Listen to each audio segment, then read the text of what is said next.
Disclaimer. This podcast is for informational purposes only. It is not intended to provide medical advice. It exists only to entertain. Also, we're doing literal toilet humor, so you should know that up front.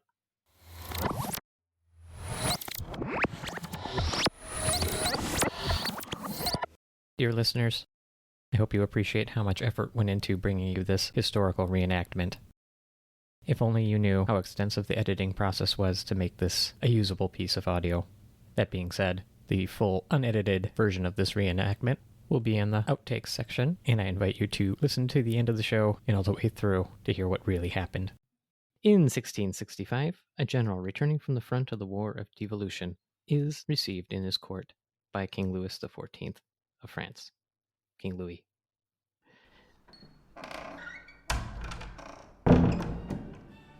My lord, I have come from the front with news of the war.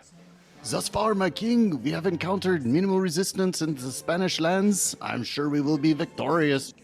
Excellent news.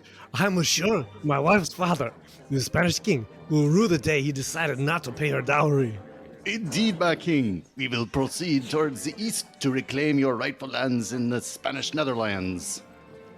Yes. That would make sense. I agree with your proposed strategy. My lord, are you unwell? You appear uncomfortable. Yes, General. Quite well. Soon enough. Are you sure you're all right? Yes, very much so. Just waiting for the cramping to subside.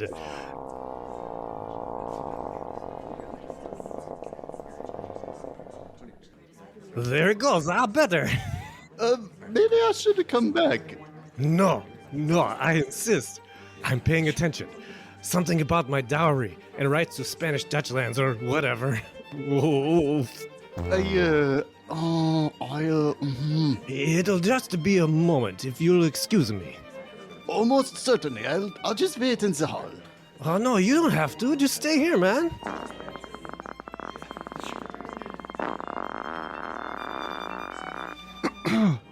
Oh, my God, Sutalo, are you all right? Oh, I have never been so healthy. Whew, that was a very moving experience. It moved me. I feel so well. Oh, it sure was. The people will speak of this moment in the annals of history. I'm sure they will, sir. I have tears in my eyes just thinking about it. General, can I ask you something? Of course, my lord. How would you say it smells in this room right now? Oh, real bad. Oui, those are toxins leaving my body. Oh, nope, that's not how that works. Oh, damn. Poor historians, poor historians. We look at cases throughout history. It's just Max in there and Mac and me. You gotta listen, you don't have to read. Poor historians, poor historians, poor historians.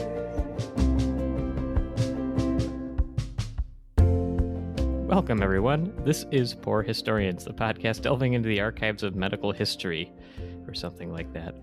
As three emergency physicians, we will explore the unusual ailments, treatments, physicians, and all related material having to do with the healing arts. I'm Max, and I'm joined here by my good friends and colleagues, Aaron and Mike. Gentlemen, what did we just record?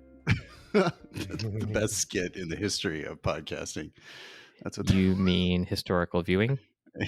Yes. It'll go down in the yeah. annals of history as one of the best, unadulterated, unfiltered. Why projects. do we have the annals of all the different specialties? Why is it? Well, for all the fans that are sticking with us through whatever that was, we really appreciate having you here. Please don't leave. If this was your first episode, please try a different one. Yeah, which one can they do? Write us off. Yeah. Oh, yeah, absolutely. On that, do we have any shout outs, though? I do not. No. This episode. No shout Except outs. to our wonderful, beautiful fans. That will stick with us no matter how weird we get. I think it's going to get a little weird. Just a little weird, not terribly weird. So the problem is we let Mike come up with a topic, like all without supervision. And so we are just going to see where we end up with this. Yeah, you shouldn't do that. No. Usually they're From now on, curated for Aaron, me. you have to okay everything he does. This one is historical. It's truly, we're just talking about a historical figure that was important in medicine and surgery. And I don't understand what's so gross about that. Well, why don't You're not like French people? Well, why don't you get into the topic? We'll see. Yeah, let's just pick up with what are you talking about, Mike? What's happening here? King Louis the 14th. I'm glad you put that in the intro because I didn't look up the Roman numerals. Yeah, it's confusing. King Louis Exiv. It's a weird last name or whatever. Louis Exiv. Louis. So he was a French king in the 15th century. And like we were saying, it doesn't seem very applicable for this podcast, although he did ultimately usher in a new era of surgical technique, kind of inadvertently, and relay the importance of surgery as it relates to medicine. He sort of backed into it, as it were. Oh, he did. Yep. Like a hot poker. Wow. But so yeah, he was born in September of 1638, took the throne shortly after he was born. I'm sure that was fun for the people that lived in the country. Of course. 5-year-old ruling on things like, no nap. Died in September of 1715. So his reign is the longest recorded reign of any monarch in a sovereign country in history. I think it was 72 years. Yeah. Wow. Interesting. Yeah. There's going to be all this history associated with his reign that we're not going to touch on. We're just going to touch on some of the health related stuff. Okay. So as any good king, you want to show strength. We do that nowadays with the presidents too, like, oh, here's the president and here's the results of his stress test. Like why should we care about that? Well, think about FDR. He was in a wheelchair and they did everything to not show that. So, no, he totally walks, everybody. Mm-hmm. He just is sitting in a nice chair for now. Like Kennedy would tan. Wait, no. He had Addison's. Oh, that's right. He just looked tan. But yeah, so he tried to project this image of health to his people when he was in public. But as you go through it, he probably had diabetes, multiple dental abscesses, recurring boils, fainting spells, gout, and chronic headaches. So he sounds like other than that, he's healthy. Yeah, he's like one of our frequent flyers. Oh, Lewis is here again. Let me guess, Lewis, is it your tooth? Yeah, I can never get an IV on Lewis. Yeah. I've got rolling veins. I've got rolling veins. It's very hard to find. Yeah, you'll never find. You find someone good. So the weird thing about this is, and I don't know if they've done that with other monarchs. I certainly don't think we've done it with any like modern day leaders, but his health was reported daily to his subjects for daily. He had 3 physicians working with him from 1647 to 1711. Daily reports of his health. Nice. What is it? High as 74 in Paris, and King Louis' ass boil is back. So they called it the Journal des Saints du Roi, or Journal of the King's Health. Nailed it. Did I really? I don't know. I don't know French very well. Just fromage. That's it. The French speakers in my house don't even allow me to try to speak French. They're Really? like, Dad, no, don't speak, Dad. Don't. Yeah. No, I get shut down. So. Yeah. So when it comes to his health, I mean, there's all the things that we've touched on before. Probably he had been treated with, like the moss covered skulls, just the medicine of the day. But the procedure that we're going to cover is kind of what actually birthed surgery in France. And France for the longest time was like the place you went if you wanted to be a surgeon. You go to France because they kind of started the training programs. During his daily physical in 1685. A daily physical exam? Yeah. Jeez. I mean, at that point, you're just turning your head and coughing because it's fun. No, they went over him like with a fine-tooth comb. They talked about everything. What the hell? So January 15th of 1685, the king was noted to have slight swelling in the anal area. They check that every day. Every day. Every day. By February 18th, they noticed an abscess. And then May 2nd, noticed that the abscess had caused a fistula. So that abnormal communication between something and the outside. So basically, the way I always picture this is that so you're staring at King Louis's anus, and there's a red swelling. It's full of pus along the side of it. And after time, what happens is basically that can open up, and you can form skin through that, where that boil forms a cavity, and then all of a sudden, to heal itself, the body forms a skin tract from outside in your buttocks that tracks all the way deep to where that abscess went, and it can go end up in all kinds of strange places. Like so a little you tunnel. Have that communication. Mm-hmm. Yeah, kind of like a little tunnel. Flush tunnel. Or a canal, like the anal canal. Yep. Or canal. Anal canal. Yes. So the king's got 3 physicians, and they tried all these different remedies. They tried bloodletting, purging, all this stuff. Nothing helped. So they finally reach out to a barber surgeon. And we kind of touched on barber surgeons in previous, or like how surgeons started, but they literally are barbers. Very passing. Yeah, very passing. We haven't gotten there yet. Yeah, so barber surgeons, their primary occupation is that they cut people's hair. And then secondarily, they'll do other things like pull teeth, minor operations. They'll do bloodletting, because physicians at the time would not cut people. Yeah, this was a time when surgeons were not considered to be really medical practitioners. It was not a, what's the word? It was not a well thought of profession. No, yeah, total second class medical citizen. Yep, they were willing to do things other people weren't willing to do. So they tried to treat this thing. The physicians put a hot poker in his butt.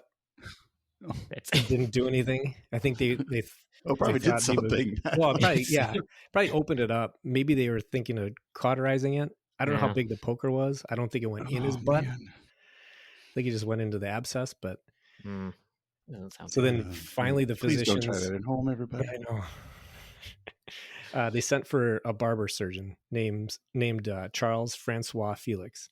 And again, it was because the physicians are just powerless when it came to curing this condition. And it sounds like it gotten to the point where he couldn't sit for extended periods of time, couldn't ride a horse, couldn't do things. He was essentially just bedridden. I mean, this is a very painful condition. Definitely a good reason to go see a surgeon. So yeah. So it gets weird when they go to Felix. They're like, "Hey, now it gets weird.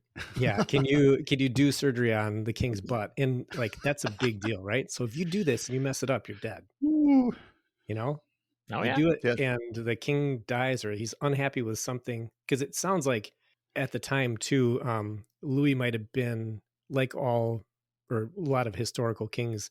He was pretty paranoid, and he thought that there was a plot by witches to kill him, and so like. But wasn't there always a plot to kill him? There probably was. I think there was. Yeah, I think there actually, because there's always that power struggle, right?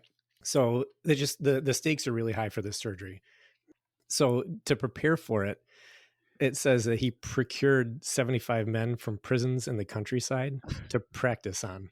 And I don't know if he I don't think he induced abscesses. I don't know. I mean, he could have potentially, but he operated on about 3 men a week over the course of 6 months, and most of the people he worked on didn't survive, which is like horrifying. Not a good lead into the surgery. Yeah, there's very little record of like who he picked. They said like when they were buried at dawn, no bells tolled, and you probably can't. Maybe you could. Maybe a scholar knows, but you probably can't find any information about any of these people. Oh yeah, it didn't make it into the historical record. No, yeah. So after the 6 months, he developed 2 tools to help to treat the fistula, the royally curved scalpel and the royal retractor.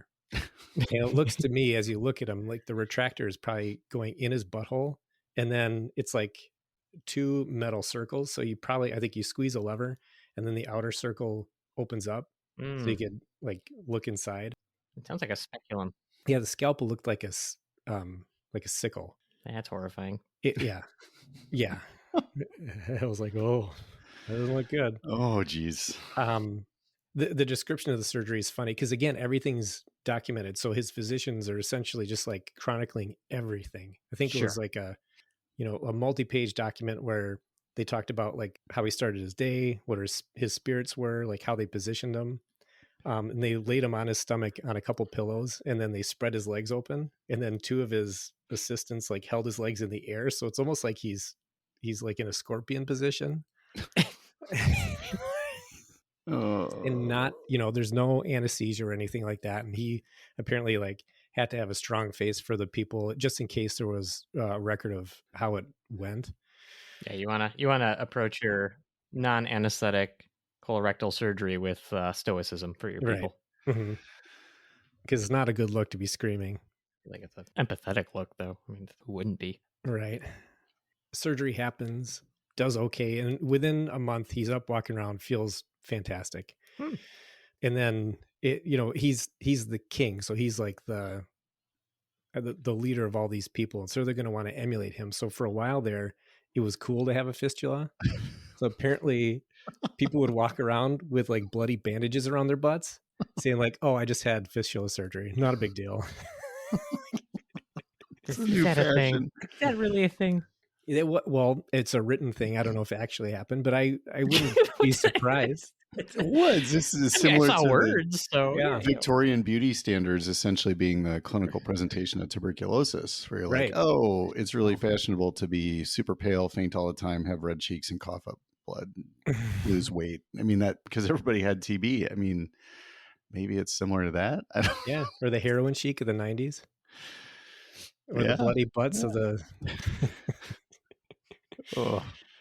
It's weird. I mean, people are capable of stranger things, so I guess I'll buy it. I just got to say, it's totally appropriate that the ER doctors are talking about this, because when I was an intern and I was on the surgical team, they saved these cases for the ER doctor. They called them the butt pus cases, and they would always, these were the surgeries I got to go to because I wasn't planning on being a surgeon. Everybody knew that. So they're like, you know what? There's butt pus in the ER. Why don't you go down and see that patient and take care of him? And I'm like, thank you. I will be happy to do so. Hey, I have another. That's like what they did to us. So. True story. I remember one for everybody who has that natural want to like snicker at the world of colorectal surgery. There, one surgeon I remember saying this in medical school said, "Look, you can snicker at it, but I will tell you that one class of surgeon that absolutely makes an enormous difference and helps people with their procedure is somebody who is willing and able to handle these type of problems. And they are the type of person you are happy exists." Absolutely. Yeah, this is super painful, and you can really mess it up badly. It's one of those things. If you do the surgery wrong, people can just leak for the rest of their lives. So you really want to do it correctly. So, which he probably think about did, but yeah. And what Louis went through, I mean, we got people that would come in, they need exams under anesthesia. Like you can't actually touch them because it hurts too much. Yeah, no, this is a full operating room thing because it's so painful. So yeah. Poor guy. Yeah. So within the report that the physician had written, there was one sentence for Felix in the surgery. It was like, yeah, Felix did something. But then they mentioned that they did bloodletting too, and they're like, that's probably what helped him, not the surgery.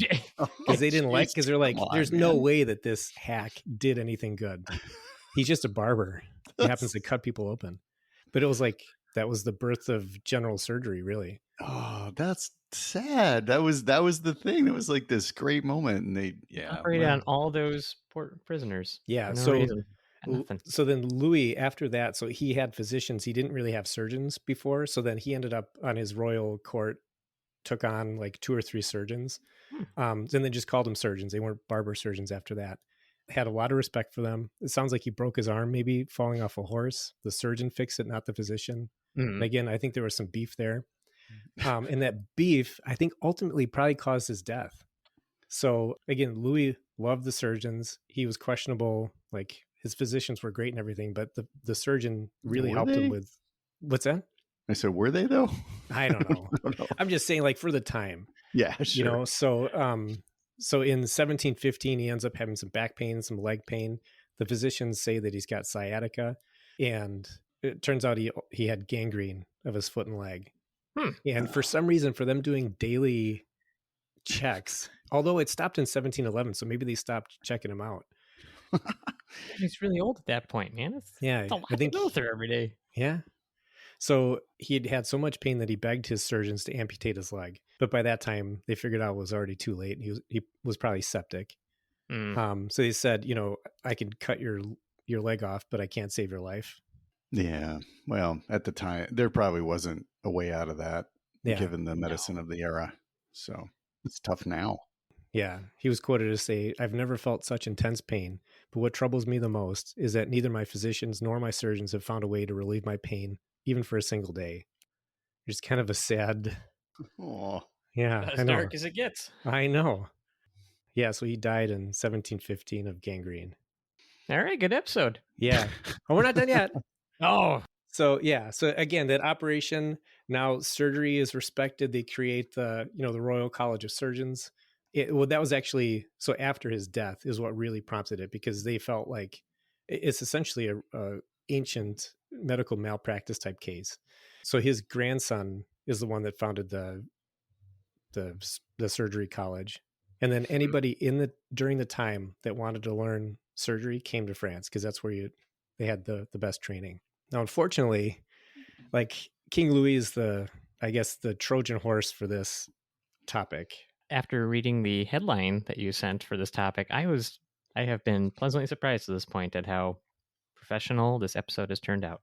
Yeah. The reason he's being covered by us, the Poor Historians podcast at the time, is because of his penchant for, I don't know what you do with an ellipses. Do you wait? You pause? You pause 3 times. Drag it out. It's his penchant for enemas. So really, we're going to talk about enemas. There we go. That's what I was expecting. There's some question on how many enemas he ever had over his life. There's some report that he only bathed twice because he thought bathing was gross, but he had over 2,000 enemas during his lifetime. But then there was this person that had written this article about that, and they thought he would have to live for 166 years to get that many. But it turns out he had anywhere between 1 enema a month or 4 enemas daily, but he had lots of enemas. That's a big stretch. I know. Well, there's reports of him and the people in his court, like one of his housemaids just was like, "Oh, I'll just have an enema while I'm talking to the king." Like all of them just like squirted stuff up their butts and pooped in front of everybody else. Yeah, would you like to walk our listener through what an enema is? Oh yeah. Oh, I'm getting ahead of myself. Let's not get behind. So it's you take something liquid, maybe it doesn't have to be a liquid, and you squirt it up your butt and then you poop it out. You fill your colon, you try to dislodge everything in there, and then you try to evacuate. Mm-hmm. What you choose to fill it with, I think. That's the key. That's the magic. That's the magic right there. What are you going to put in it? Yeah. So King Louis was known as the Sun King, but then he was also known as the King of Enemas. More like the Moon King. Moon King. I wonder if Moon Knight is Moon Knight, so that like that next personality he's got is just a guy that loves to get enemas. It's a Disney Plus show, man. They're not going there. There's no way. But there is a Moon Knight connection with the Egyptians. Interesting. Egyptians that's the culture that, well, at least as far as we know, like recorded culture, that learned the art of enemas. So they observed the long-beaked ibis, who, this is a quote, but washes the inside of its body by introducing water with its beak into the channel by which the residue of our food shall leave. Really? That's what those birds do that? Apparently the ibis, the long-beaked ibis, the short-beaked ibis probably can't do it. Everybody knows that about ibises. Yeah, I'm sorry. They give themselves enemas. Yeah, I thought it was funny the way they described it too. They described poop as the residue of our food. Well, they're not wrong. No, that's man, I'm so ticked off. I stepped in dog residue of food. Leftover. Yeah. But enemas, they're first mentioned in the medical literature as early as 1550 BCE. And I forget what the BCE stands for. It's like before Christ everywhere. Yeah, it used to be BC, just BC. Yeah. We talked about that before and I forgot again. That's okay. Short term. I'm always misremembering things. So there was a medical specialist known as an IRI. It's IRI. And otherwise known in Egyptian culture as the shepherd of the anus. Got to corral him. And then got the anus running around. Got to corral him. For the pharaoh, there was a keeper of the royal rectum.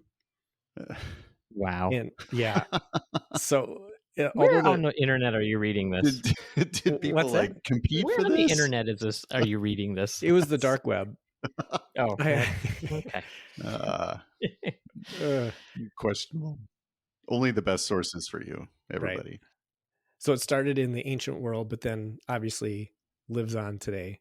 And what would you guys say, like the least favorite procedure for a nurse to do that isn't orthostatics? Most definitely enemas. Yeah. Nobody NG likes tube. them. Oh yeah, NG tubes up you're right. there. It would probably win. Actually, maybe we should ask the nurses. Oh, Listeners, please tell us. Please tell us.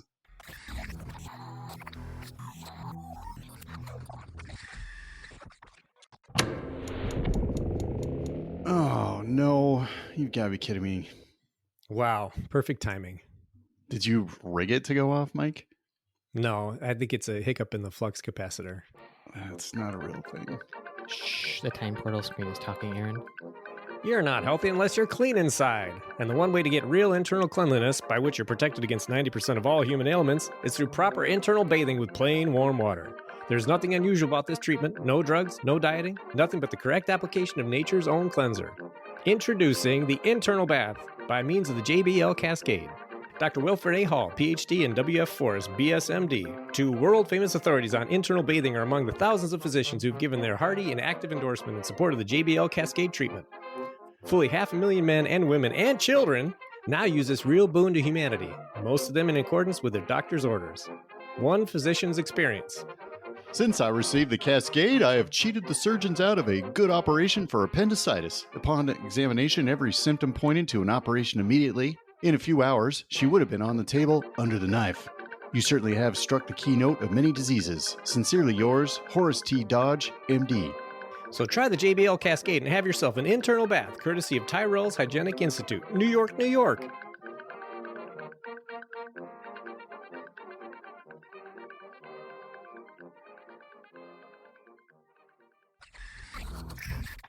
That's a real thing. I can see that. Internal bath. JBL Cascade, internal bath. Next shift, I'm absolutely, when I need to order an enema, going to say, I need that patient to have an internal bath, A please. Fleet's internal bath? Well, that was odd. Yeah, what it's were we something talking else, about, isn't Mike? it? Yeah, we do internal baths all. Well, we don't do them. We commonly order things to give to patients to have them poop. Constipation is a relatively common presenting complaint. I would agree. We've had different kinds of enemas. Like as far as over the course of my career, I mean, Fleet's is going to stand out as the most common.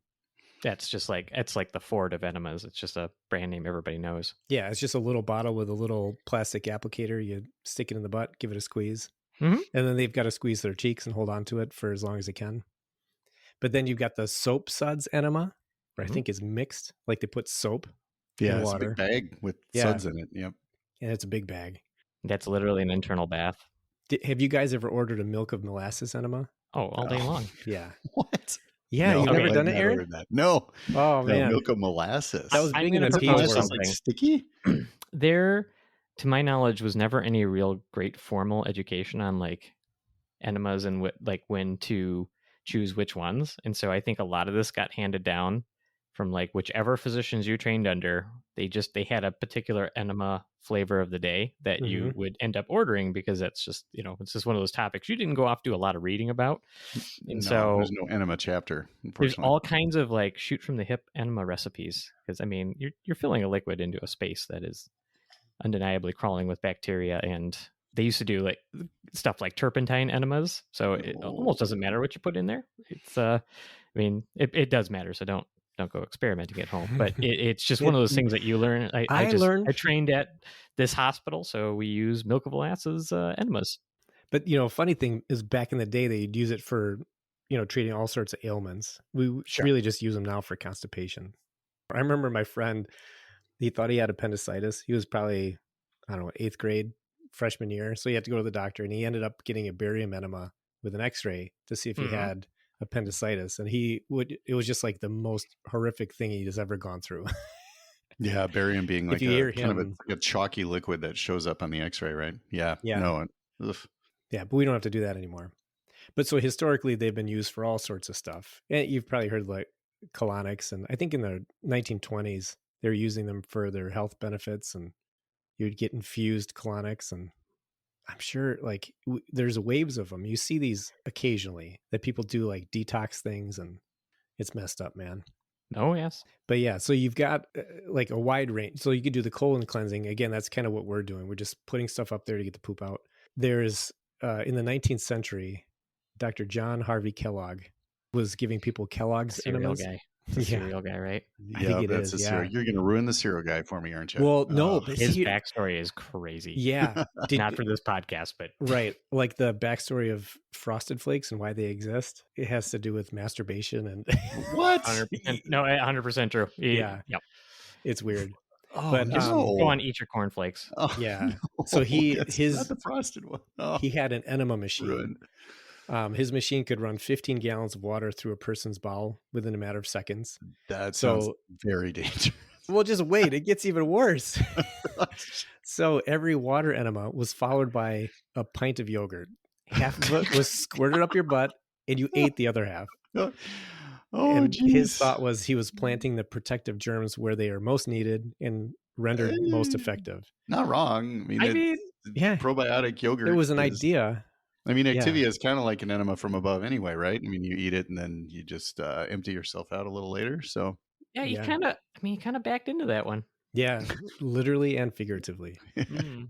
So those are probably innocuous. I think it's gross that you're No, going to don't squirt put yogurt up your butt. It can't be innocuous. Yeah, but Max, you did say that you could put anything up your butt that you want.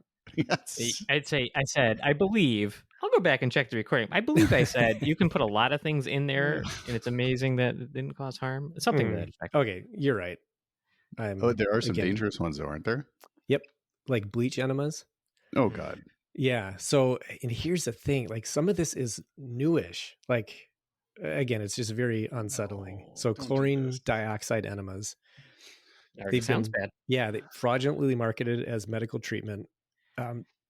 What do you think that would be treating? It blows my mind. Is like I read this sentence, I had to read it again, but it's treatment directed towards autism. Yes. So, and this is like, you know how some people have these weird thoughts about where some of these diseases originate. Now you have the power of the internet. You can amplify your voice. You get an echo chamber. But people felt that autistic children were affected by parasitic worms called ropeworms. And they had proof because when they did these chlorine dioxide enemas, they would poop out a bunch of stringy things. But it turns out it was just like damaged colon getting pooped I out. was going to say, Yeah, they're pooping out their internal lining. I mean, the inside of the gut is very sensitive. I mean, it's like soft tissue that Yeah. it's fragile. So yeah, the Oh, oral and too rectal use bad. of chlorine dioxide has been thought to be a cure for HIV, malaria, viral hepatitis, influenza, common colds, acne, cancer, Parkinson's, and much, much more. No. for the listener, none of that's true. No, Yeah, none. no, don't do that. Do not. So it's a bleach. You know, it's bleach. There was here. So it works like bleach, is what you're saying. It works like bleach. Yeah. So there was this thing called MMS developed by this Scientologist by the name of Jim Hubble. I think he's the guy that made the stethoscope. The telescope. The space The Hubble stethoscope. stethoscope. Oh, put it on your butt and I can hear your anus. So MMS is a miracle mineral supplement. Yeah, he was essentially using it to treat these conditions. And the International Federation of the Red Cross and the Red Crescent Societies said in the strongest terms that this is absolutely something you should not do. Absolutely terrible. So, I mean, bleach or base, right? Acid base being the opposite of an acid, that these burns are the worst. I mean, this stuff will just liquefy your internal organs if it's strong enough. This Bad sounds idea. like a bad idea. Oh, man.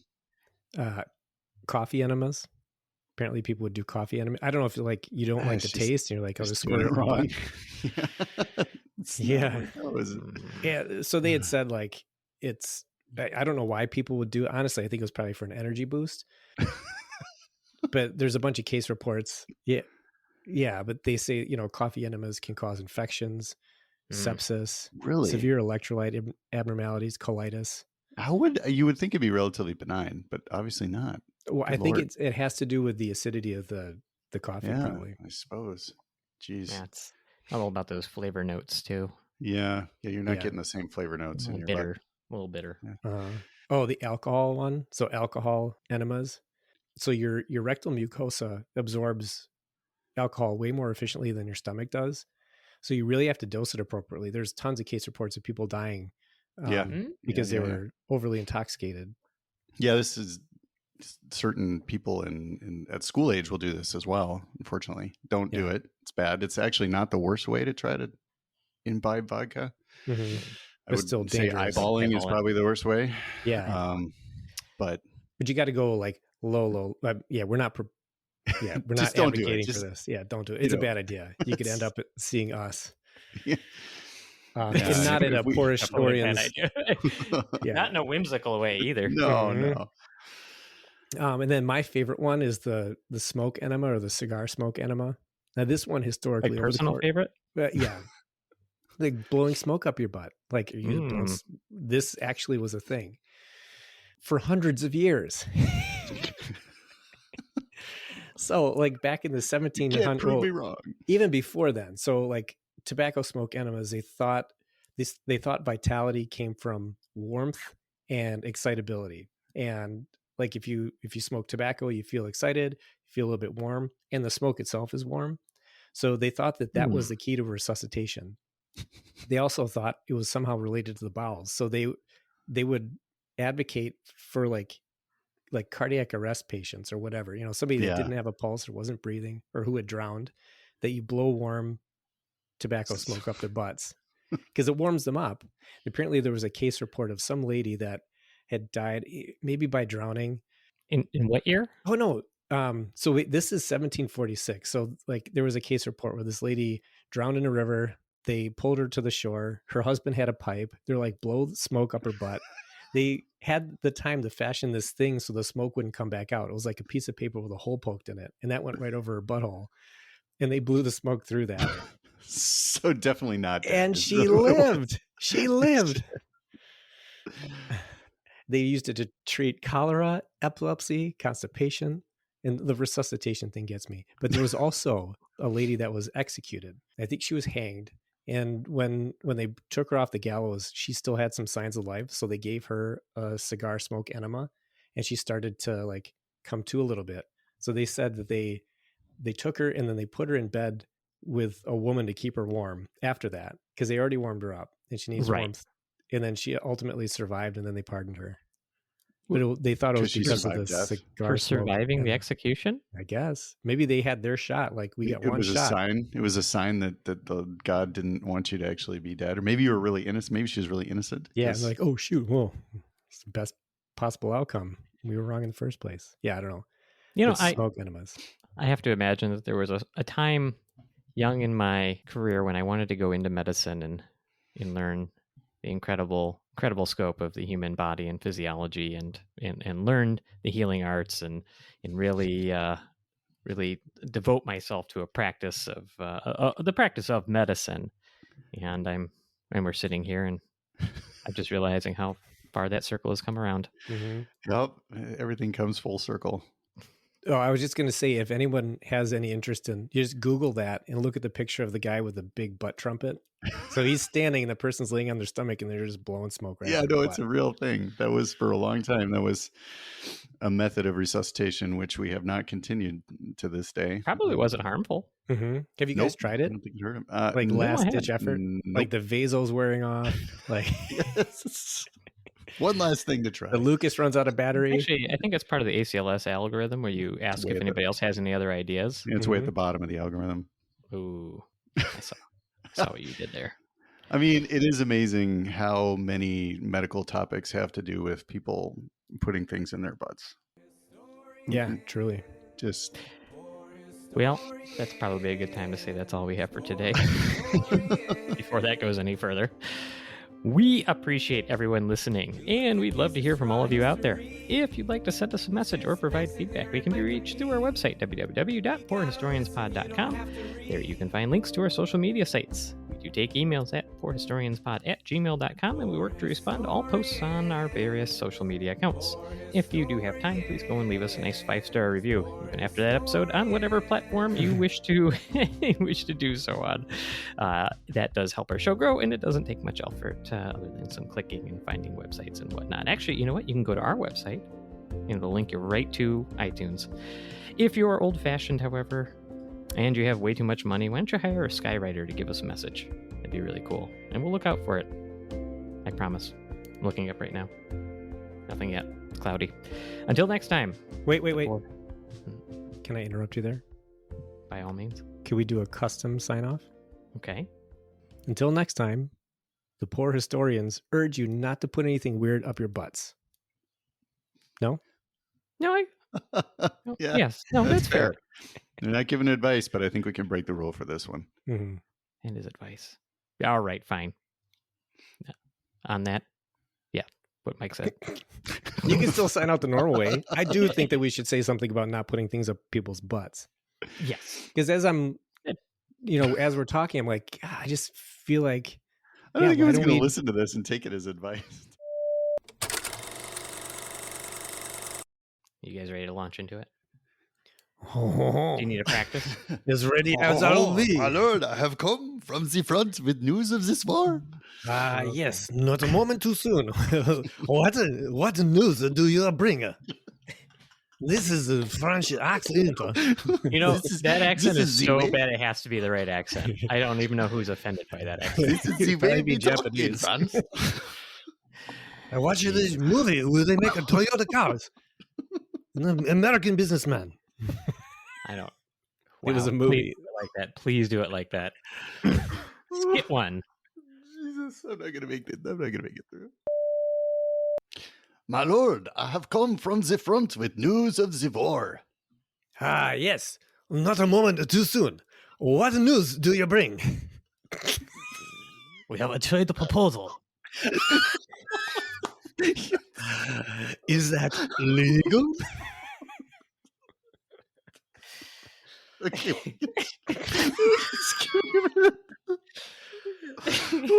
Oh God, I remember seeing them on screen. ventilation shafts.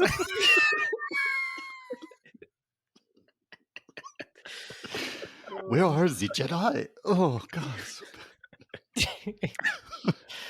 This is going to be the longest we ever get through a skit.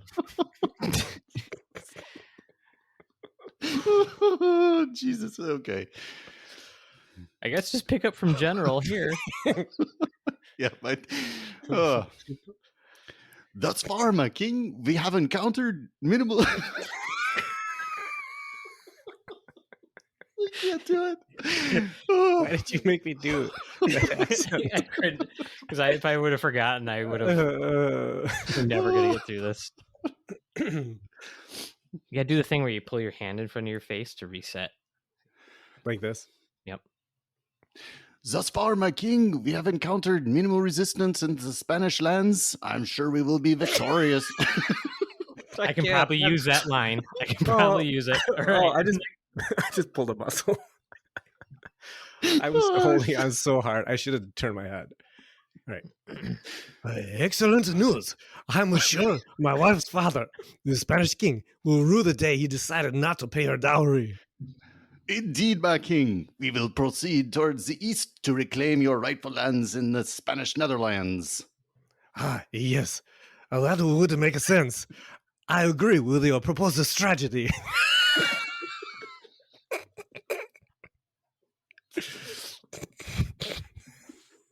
This is going to be the most amazingly edited version. Do that again? I can use it. Okay, good. My lord, are you unwell? You appear uncomfortable. Yes, Gurgling noise General. I'll put in. Yes, General. Quite well. Soon enough. Are you sure you're all right? Yes, very much so. Just waiting for the cramping to subside. There it goes. Better.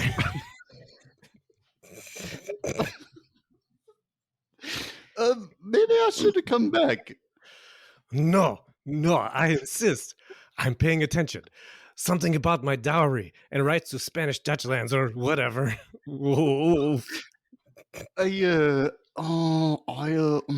It'll just be a moment, if you'll excuse me. Almost certainly. I'll just wait in the hall. Oh, no, you don't have to. Just stay here, man. Oh my God, Sutalo, are you all right? Oh, I have never been so healthy. Whew. That was a very moving experience. It moved me. I feel so well. Oh, it sure was. The people will speak of this moment in the annals of history. I'm sure they will, sir. I have tears in my eyes just thinking about it. General, can I ask you something? Of course, my lord. How would you say it smells in this room right now? Oh, real bad. Those are toxins leaving my body. Oh, nope, that's not how that works.